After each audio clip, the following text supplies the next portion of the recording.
Hello friends, so I am back with my new lecture in the series of nuclear energy that is very important for your this year mains exam point of view, because as you already know that in 2020 this year the non proliferation treaty, nuclear non proliferation treaty, that is NPT, has completed its 50 years of coming into force.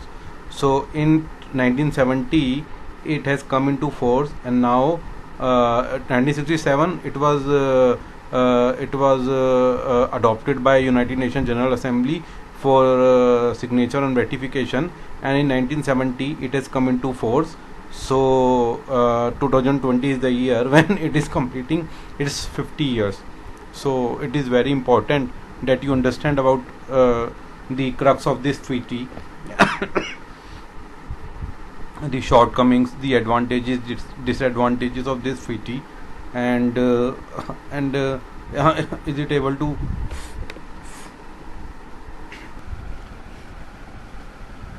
and its contemporary relevance. So we will be studying whether it is able to fulfill its whatever its mandate is. So is it able to fulfill it, and the current contemporary relevance of this treaty. So starting with the lecture. So kindly focus, students, kindly focus on the lecture, as it is very important for this year mains exam. So some lines I have written about NPT, that is Nuclear Non-Proliferation Treaty. So the treaty came into force, as I have already said, in 1970, and it's completed its 50 years this year. So that is why it is very important. This year it can, this question can be asked in any form. So you must know about this treaty and the bits and bits about it. Now, what is the objective of NPT? Objective is to prevent the spread of nuclear weapons and weapons technology. It is simple as that कि spread को आपको रोकना है, nuclear weapons के spread को, ठीक है. Second, to promote cooperation in the peaceful usages of nuclear energy.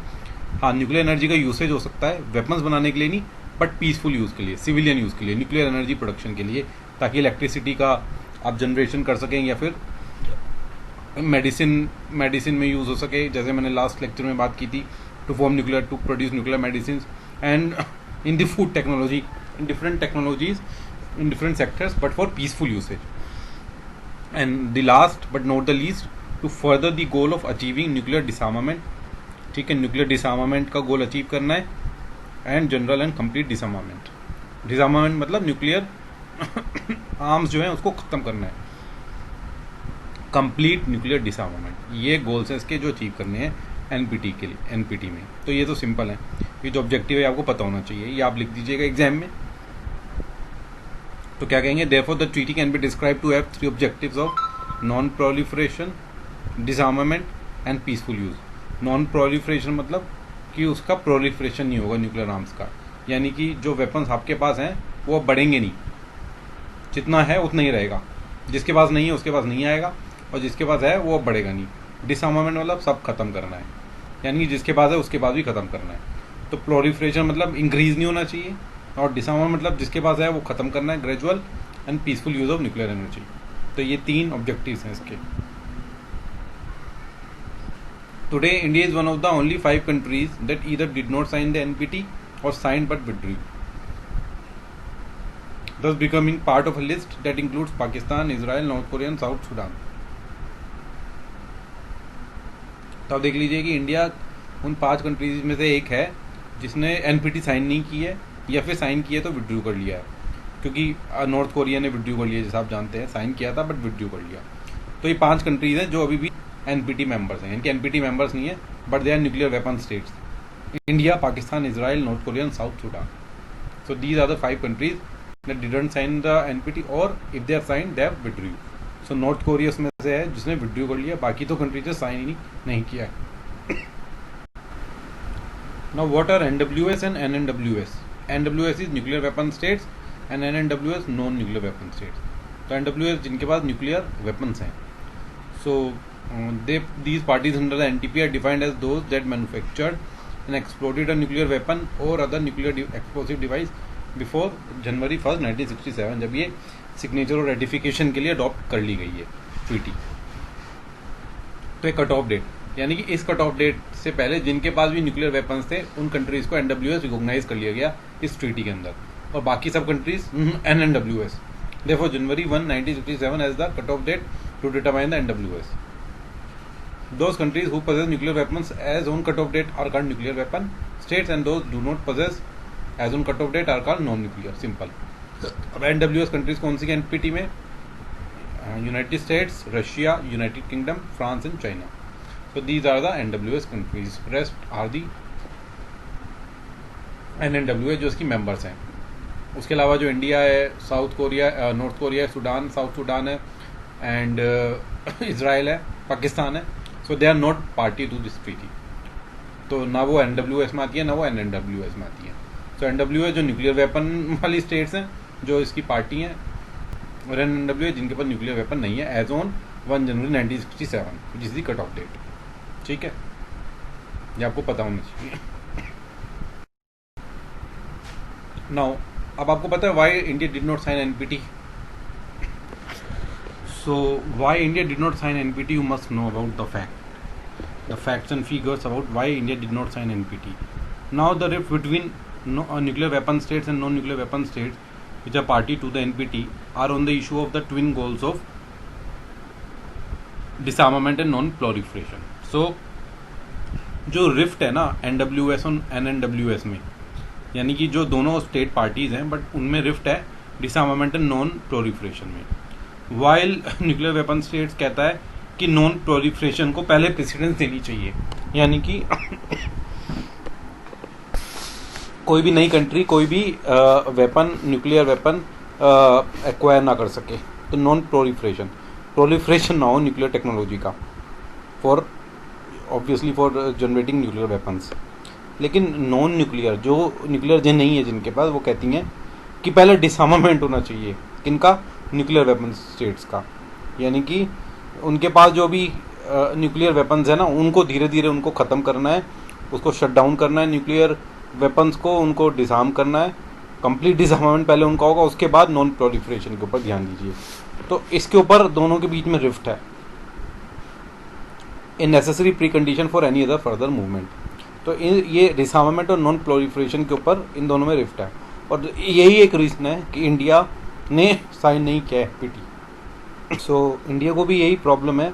India कह रहा है कि treaties like NPT were selectively applicable to only non nuclear powers, क्योंकि ये नॉन प्रोलिफरेशन की बात करता है, and legitimize the monopoly of nuclear power by nuclear power states, कि भाई जो न्यूक्लियर पावर स्टेट्स हैं उनको डिसआर्मामेंट की बात नहीं करता, जबकि करता है। लेकिन इंडिया कह रहा है नहीं करता। क्यों नहीं करता है वो मैं आपको बताता हूँ। Does it discriminately create difference between NWS and NNWS। ठीक है ना। इंडिया कहता है, क्रिटिसाइज करता है treaty to be discriminatory as it focuses on preventing only horizontal proliferation. Horizontal proliferation को ही प्रिवेंट कर रही है ट्रीटी, वर्टिकल प्रोलिफरेशन को नहीं करती। हॉरिजॉन्टल प्रोलिफरेशन मतलब नई नई कंट्रीज न्यूक्लियर वेपन्स ऑक्यूपाई नहीं कर सकती। Spread of nuclear weapons to new countries, ये नहीं हो सकता। पर वर्टिकल मतलब जिसके पास है वो तो बढ़ा सकता है, पर जिसके पास नहीं है वो एक्वायर नहीं कर सकता। Refers to the advancement and stockpiling of nuclear weapons possessed by NWS। तो इंडिया कह रहा है कि आप नॉन प्रोलिफरेशन को तो आप प्रिवेंट करने के लिए चाहते हो, आप कि नॉन प्रोलिफरेशन प्रिवेंट हो जाए, बट कंप्लीट डिसआर्मामेंट की आप बात नहीं करते, जबकि ये ट्रीटी करती है। अब इशू मैं बताता हूँ क्या है। इशू ये है कि ये ट्रीटी कहती है कि जो डिसआर्मामेंट होगा ना वो नेगोशिएशन से होगा। Countries will sit and negotiate, इस फोरम में बैठेंगी, नेगोशिएट करेंगी और डिसआर्मामेंट के ऊपर कुछ टारगेट्स वगैरह अचीव करने के लिए बात करेंगी और डिसआर्मामेंट करेंगी। लेकिन इशू ये है कि कोई डेट नहीं दी गई है कि कब टारगेट कब अचीव होगा, किस तरीके से नेगोशिएशन होगा, कितना बाइंडिंग होगा, लीगल बाइंडिंग होगा नहीं होगा, कुछ बात नहीं की है। तो और साथ में इस ट्रीटी ने जो 1967 से पहले जिनके पास न्यूक्लियर वेपन्स आ गए हैं उनको मान लिया है कि they are nuclear weapon states, बाकी सब नॉन न्यूक्लियर। तो ये जो डिस्क्रिमिनेशन किया है न्यूक्लियर वेपन स्टेट्स के बीच में और नॉन न्यूक्लियर वेपन स्टेट्स के बीच में, ये इंडिया को एक्सेप्टेबल नहीं है। और जो हॉरिजॉन्टल प्रोलिफरेशन को तो ये ट्रीटी जो है ये प्रिवेंट करती है, बट वर्टिकल को प्रिवेंट नहीं करती। ये एक इशू है। तो ये दो इशूज़ हैं जिसकी वजह से India don't want to sign NPT.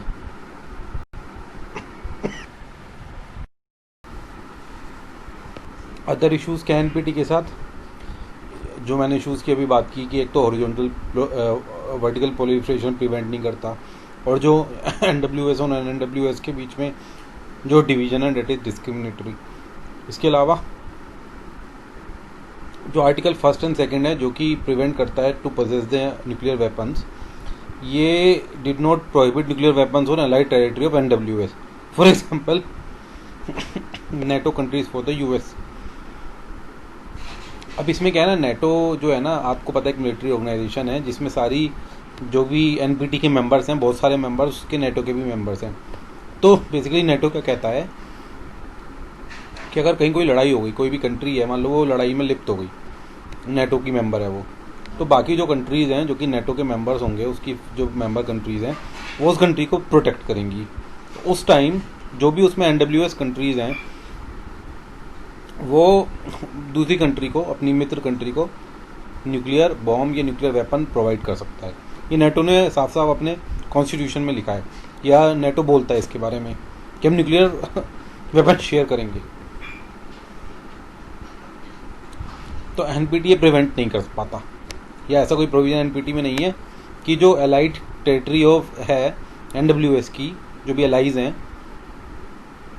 उनको शेयर ना कर सके। ऐसा कोई प्रोविजन इसमें नहीं है कि बिल्कुल स्ट्रिक्ट शेयरिंग इज अबेंडेंड और इज प्रोहिबिटेड, ऐसा कोई प्रोविजन नहीं है।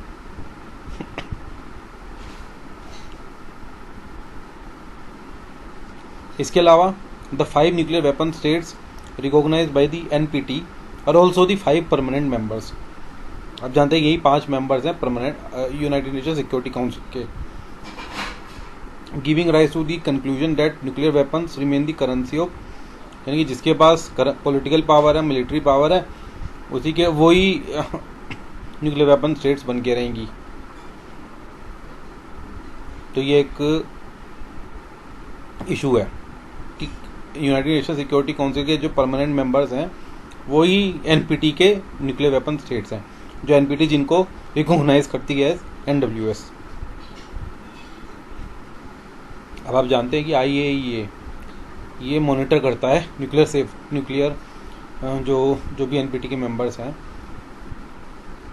वो मॉनिटरिंग करता है कि वो कोई भी कंट्री न्यूक्लियर वेपन अटेन ना कर ले या अचीव ना कर ले।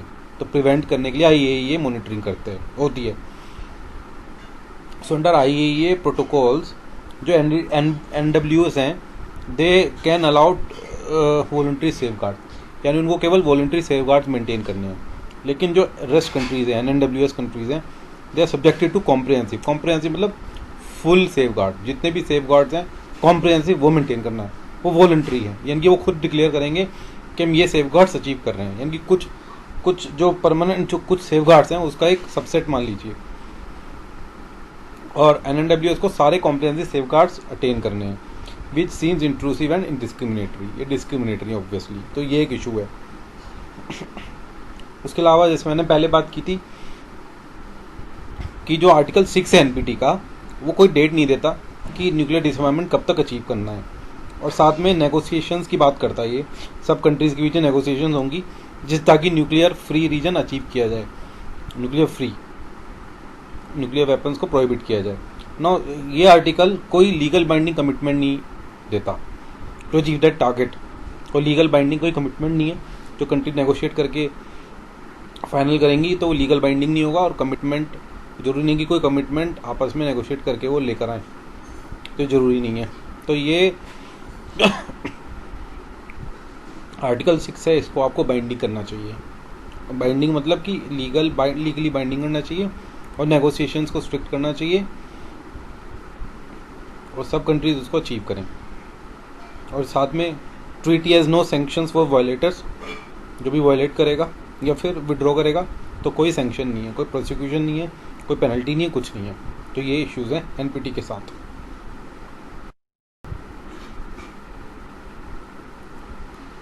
What is the current status of nuclear regimes in the world.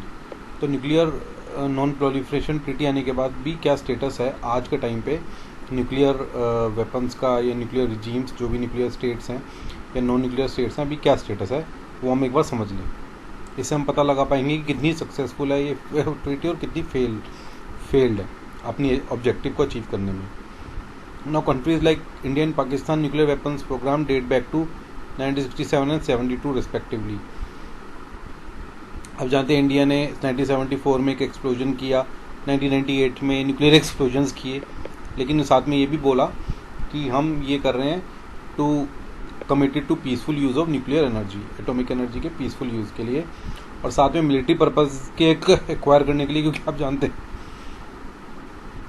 कि इंडिया के दोनों नेबर्स चाइना और Pakistan they are hostile countries, और इंडिया को डेफिनेटली अपनी सिक्योरिटी को इंश्योर करने के लिए ये एक्सप्लोजन करना पड़ा ताकि वो एक न्यूक्लियर वेपन स्टेट बन जाए, और just to use nuclear technology as ए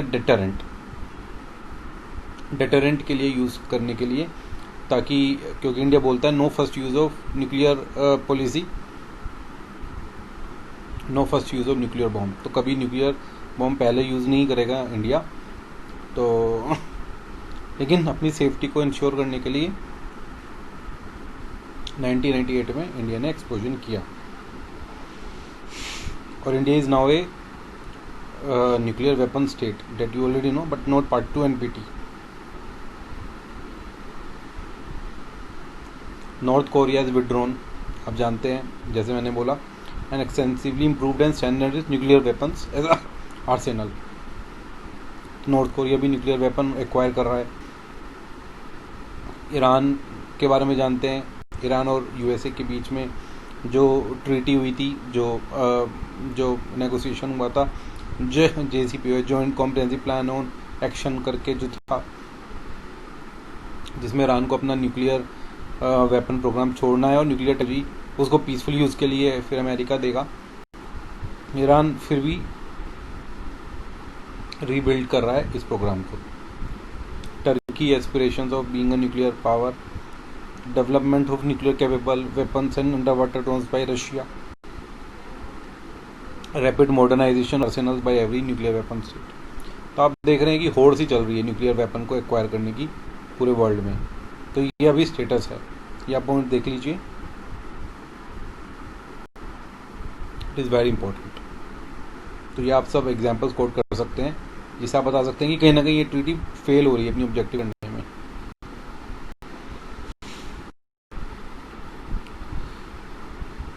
तो ये मैंने आपको कुछ एग्जाम्पल्स दिए।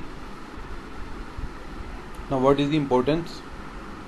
अब ये तो फेल हो रही है, ये तो आप देख लिया, बट कुछ इम्पोर्टेंस भी होगी। अगर ट्रीटी नहीं होती तो जो प्रोलिफरेशन अगर चलता रहता जो उस टाइम हो रहा था तो 1970 में,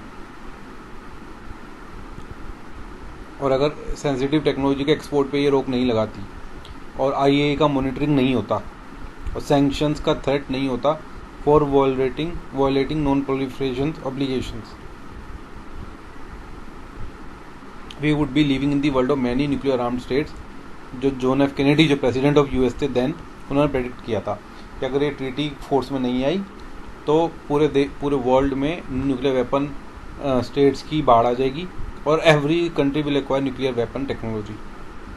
आज के टाइम पे 9 कंट्रीज़ हैं केवल, 5 तो जो NWS रिकॉग्नाइज्ड हैं, और 4 जो मैंने बताई आपको, India, Pakistan, Israel and north Korea with nuclear weapons.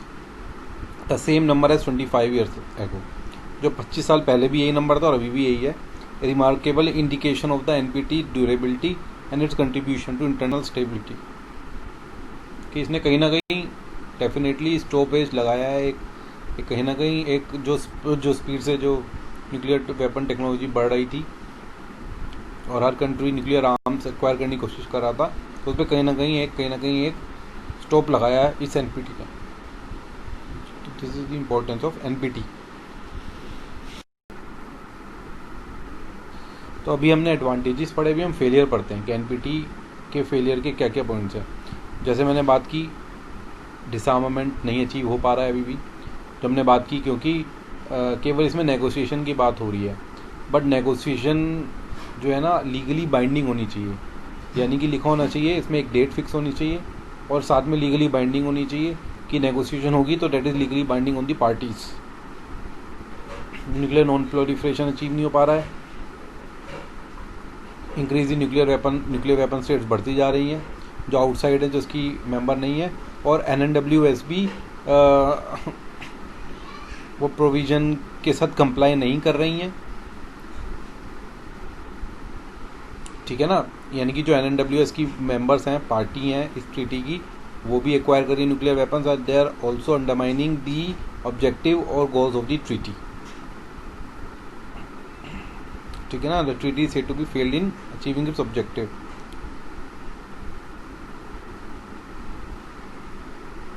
और साथ में NPT डज नॉट फॉरबिड, जैसे मैंने बात की, नॉन वेपन स्टेट जो कि NWS कंट्रीज हैं उनको रोक नहीं पा रही है वेपन एक्वायर करने के लिए भी, और साथ में जो इसकी मेंबर्स नहीं है उनके पास भी प्रोविजन है कि they can also sign this treaty as a non nuclear weapon state, अगर वो एक्वायर भी कर लें लेकिन इसको साइन कर लें ऐसे NNWS and not give up it's weapons already made.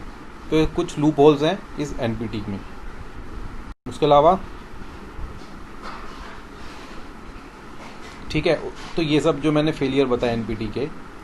अब रिफॉर्म्स क्या चाहिए, ये बहुत इंपॉर्टेंट, रिफॉर्म्स पढ़ते हैं क्योंकि the treaty is still relevant but there are some reforms required in NPT। So what are those reforms required? It is extremely important to break the monopoly of NWS। जो मैंने बात की कि जो nuclear weapon countries हैं उनकी monopoly को break करना है by removing the cut off date. ये जो कट ऑफ डेट इसमें डाल दी गई है जो डिस्क्रिमिनेटरी है, कि जो 1967 से पहले कंट्रीज हैं जिन्होंने न्यूक्लियर वेपन एक्वायर कर लिया है, they can they are declared as nuclear weapon states, और वो न्यूक्लियर वेपन मेंटेन कर सकती हैं। हाँ, डिसआर्मामेंट की बात हो रही है, लेकिन they are recognise as nuclear weapon states, de jure they are recognise. So doing so would not only put all states at par with each other, तो अगर ये कट ऑफ डेट हटा देंगे और सब कंट्रीज़ को एक लेवल पे ले आएंगे तो सब कंट्रीज एक पार पे आ जाएंगी, but would also encourage non NPT states जो इन्होंने जो इसकी पार्टी नहीं है possessing nuclear weapon capabilities like India to join the treaty, तो हम भी ज्वाइन कर पाएंगे इस ट्रीटी को। डेफिनेटली एक पार होगा ना, तो जब आपके बीच में मिसकंसेप्शन नहीं होंगे, then you can talk about nuclear disarmament, nuclear non proliferation. भी क्या है ना, डिस्क्रिमिनेशन है, कुछ कंट्रीज जो है न्यूक्लियर वेपन आपने रिकॉग्नाइज कर ली, कुछ कंट्रीज NNWS रिकॉग्नाइज कर ली, तो ये बिल्कुल गलत है। Many non-NPT states, India like, already working on building regional nuclear confidence building measures by way of bilateral and multilateral agreements. Such efforts when subsumed. तो जैसे इंडिया ने, आप जानते ही हैं कि जो इंडिया US 2006 न्यूक्लियर डील जो साइन हुई थी, और उसके बाद जो बायलेटरल एग्रीमेंट्स हुए थे इंडिया के कई कंट्रीज़ के साथ, तो इसकी बात ही कर रहे हैं कि ये कॉन्फिडेंस बिल्डिंग मेजर्स डेफिनेटली हो रहे हैं कंट्रीज़ के बीच में, लेकिन they should be subsumed under the larger international framework of the NPT to have more effective result. तो अगर इनका रिजल्ट्स चाहिए इफेक्टिव, तो ये सबज्यूम करनी चाहिए इन एक्टिविटीज़ को under the larger international framework of NPT, ठीक है। उसके अलावा once all the states possessing nuclear weapon capabilities have been included, सारी स्टेट्स जो भी न्यूक्लियर वेपन कैपेबिलिटीज़ हैं should be included within the NPT rubric. The most important and long pending change जो मैंने आपको बताया, that should come is tightening the language of Article 6। Article 6 जो बात करता है न्यूक्लियर डिसआर्मामेंट की, and make it de jure। de jure मतलब दो होता है ना, de facto and de jure, तो de jure मतलब लो बाइंडिंग हो जाए। So Article 6 call upon NWS to pursue negotiation in good faith toward general and complete disarmament। तो इसको आपको डी जूरे करना पड़ेगा। डी जूर मतलब कि इसको लीगली बाइंडिंग करना होगा, नेगोशिएशन को लीगली बाइंडिंग करना होगा, एक कट ऑफ डेट बतानी होगी। After years of inaction this goal has remained all but hollow. तो ये जो गोल है ये अभी भी अचीव नहीं हो पाया न्यूक्लियर डिसआर्मामेंट का,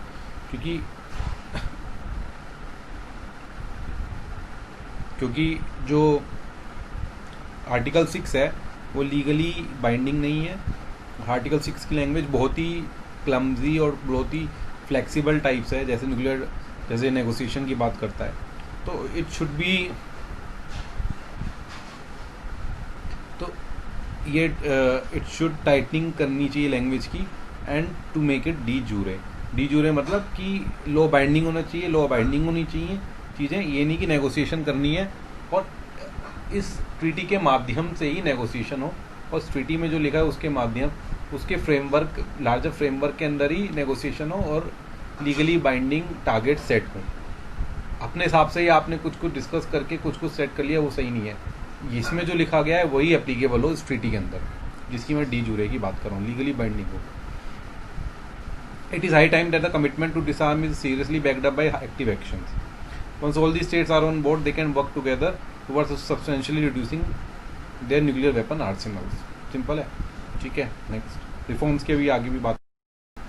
उसके अलावा violator should be legally punished and penalise, जो कि नहीं, इसमें वायलेशन की बात नहीं की गई है, सैंक्शन जरूर की बात की गई है, but they should B legally punished and penalised rather than.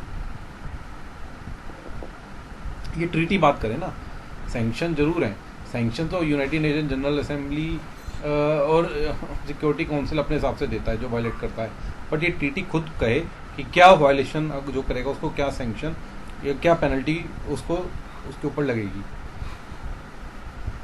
Rather than all nuclear weapon countries possessing veto power, अभी सबके पास वीटो पावर है, कोई भी अमेंडमेंट करना है तो सब लोगों को एग्री करना चाहिए। The decision should be taken with majority of the vote, this will easy the process of doing amendments, ठीक है ना। अभी सबके पास वीटो पावर है, चाइना ने नहीं बोल दिया कि इंडिया नहीं आएगा, मेंबर नहीं बनेगा तो नहीं बनेगा, तो मेजोरिटी के साथ होना चाहिए decision. NPT should be amended to include NWS outside of the NPT into the treaty as recognised NWS, ठीक है ना। जो आउटसाइड हैं इसकी मेंबर्स, इसके इस ट्रीटी के बाहर हैं, इंडिया जैसे पाकिस्तान, उनको रिकॉग्नाइज एनडब्ल्यूएस करके एंट्री करवा लेनी चाहिए। उनको एक नया कैटेगरी होना चाहिए, एक तो कैटेगरी एनडब्ल्यूएस, एक नॉन एनडब्ल्यूएस, एक रिकॉग्नाइज एनडब्ल्यूएस, तो 3 कैटेगरी की बात कर रहे हैं कि रिकॉग्नाइज कर लिया गया है कि they are nuclear weapon countries. Bringing India and Pakistan into the fold of NPT would formalize the accepted reality and push both nations to become responsible stakeholders in global nuclear disarmament discussions. तो एक legal हो जाएगा जो nuclear discussions, डिसआर्मामेंट discussions होंगे, तो it become legal and it become also binding upon them to achieve towards nuclear disarmament, अगर इनको ले लिया जाता है एनपीटी में। तो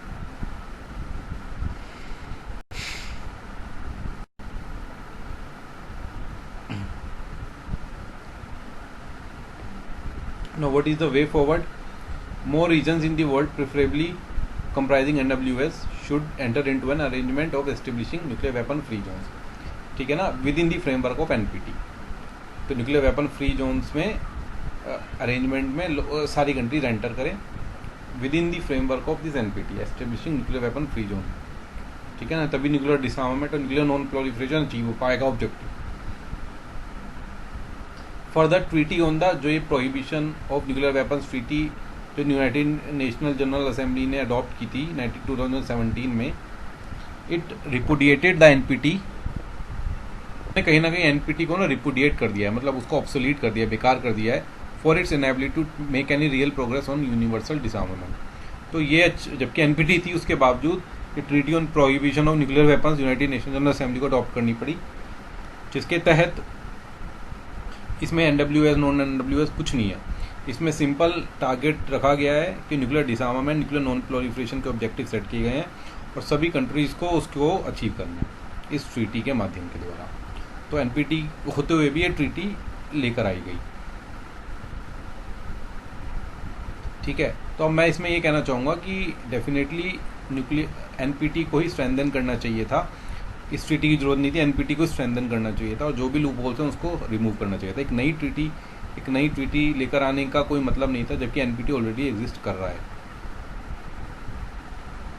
द न्यू स्टार्ट ट्रीटी, अब स्टार्ट ट्रीटी आप जानते हैं, स्ट्रेटेजिक आर्म्स रिडक्शन ट्रीटी जो यूएस और रशिया के बीच में होती है, अभी 2021 तक है जो अभी ट्रीटी है, तो इसको एक्सटेंड करना चाहिए 2026 तक, covering nuclear weapon and the full range of associated issues, ताकि यूएस रशिया तो कम से कम अपने आर्सेनल्स को डिक्रीज कर पाएँ ग्रेजुअल और फुल न्यूक्लियर डिसआर्मामेंट अचीव कर पाएँ, तो ये एक्सटेंड करना चाहिए।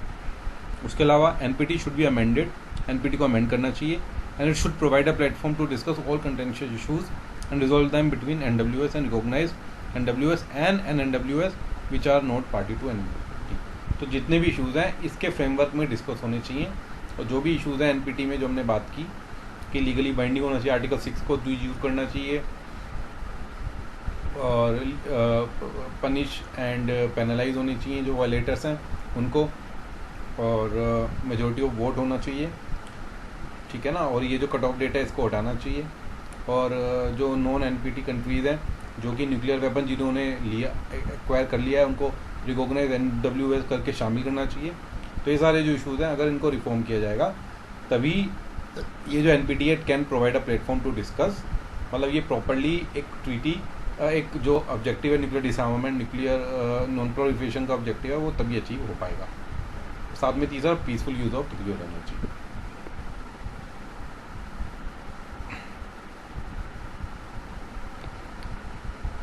So with this I end my lecture. So hope you like my lecture. आज मेरा थोड़ा सा कफ है मेरे को थोड़ा, तो I am not able to deliver with that much force, और वो ताकत दी थी मेरे पास लेक्चर देने की, बट फिर भी क्योंकि लेक्चर मैंने प्रिपेयर कर लिया था तो मैं ज़्यादा इंतज़ार नहीं कर सकता था, तो मैंने आपके सामने रखा। आप इसको पढ़ के भी समझ सकते हैं, काफ़ी इजी लैंग्वेज में मैंने बनाया है। तो ये और इस mains exam point of view के लिए भी काफ़ी इंपॉर्टेंट है। तो नेक्स्ट लेक्चर मैं बना रहा हूँ CTBT और बाकी जो ट्रीटीज़ हैं न्यूक्लियर रिलेटेड उनके ऊपर मैं एक लेक्चर बनाऊंगा जो कि इंपॉर्टेंट है आपके प्रीलिम्स के लिए भी, और मेंस में भी आपसे कोई भी सवाल पूछा जा सकता है। तो अगर आपको मेरा लेक्चर अच्छा लगा हो तो काइंडली इसे लाइक करें, सब्सक्राइब करें, और मेरे नेक्स्ट लेक्चर का इंतज़ार करें। Thank you so much.